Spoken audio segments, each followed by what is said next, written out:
Boy, a young child, lives in a dystopian city with his mother and younger sister Mina. Boy and Mina often play arcade games and draw illustrations of their future. The city is ruled by the Van der Koy family: Gideon, Melanie, Melanie's husband Glen, and the former two's sister and the head of the family, Hilda. Once a year, Hilda gathers 12 people from the city to participate in the Culling, where all 12 are killed on live television. Hilda gathers Boy, Mina and their mother and shoots Mina and their mother, killing them, but leaves Boy for dead, having made him deaf and mute. An unnamed shaman finds Boy and nurses him back to health. Years later, a fully grown Boy continues training with the shaman in the hopes of exacting revenge and constantly hallucinates Mina. In the city, Boy sees Glen and Gideon arrive to round up the victims for that year's culling. After being heckled by a woman in the crowd, Glen accidentally shoots a civilian, triggering a massacre at the hands of June 27, the Van der Koy's enforcer. Boy follows them in the trunk of Gideon's car to a warehouse, where he is attacked by Glen and several of his men. Boy kills the men and befriends a captive named Basho, whom he interrogates Glen with. Glen reveals that Hilda hosts a party before the culling every year and offers to help them, but is killed when Basho accidentally drops a vice he is holding onto Glen's head. Basho takes Boy to meet the resistance, but discovers that everybody has been killed by the Van der Koys except one member named Benny. The three sneak into the manor and Boy makes his way to Hilda's dining room, where he unwittingly decapitates a decoy of Hilda.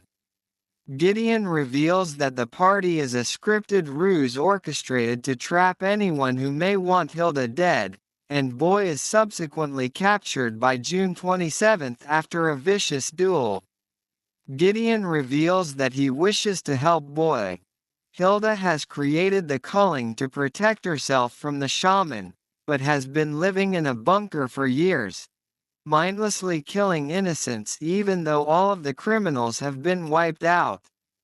Melanie takes Boy to the culling and Boy uses a scalpel given to him by Gideon in secret to free himself, reuniting with Basho and Benny. A large battle ensues, during which Benny sacrifices himself to protect Boy, and Basho is mortally wounded. Boy executes Melanie and makes his way to Hilda's bunker together with Basho, where Boy is so focused on killing the guards that he misses Basho dying from his wounds. Boy discovers Gideon, having been shot by Melanie, who gives him a key card to the elevator down to the bunker.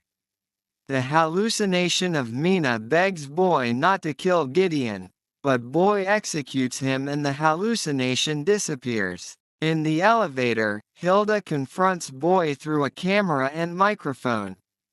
Boy shows Hilda a drawing by Mina, horrifying her into ordering the guards outside to stand down. June 27 takes Boy to Hilda, where Boy sees paintings of the Van der Koy family, which include him and Mina. Hilda reveals that Boy is her son, and he recalls that she forced him to kill dissidents, including the shaman's entire family. When Boy refused to shoot the shaman and fled, the shaman captured him, mutilated him, and used LSD and psychological torture to brainwash him into believing that Hilda killed his family. June 27 is revealed to be Mina, who is still alive.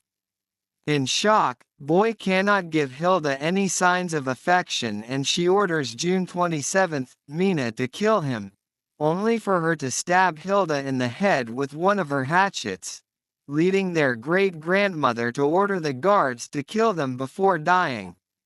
Brother and sister battle their way through the remaining guards before being confronted by the shaman.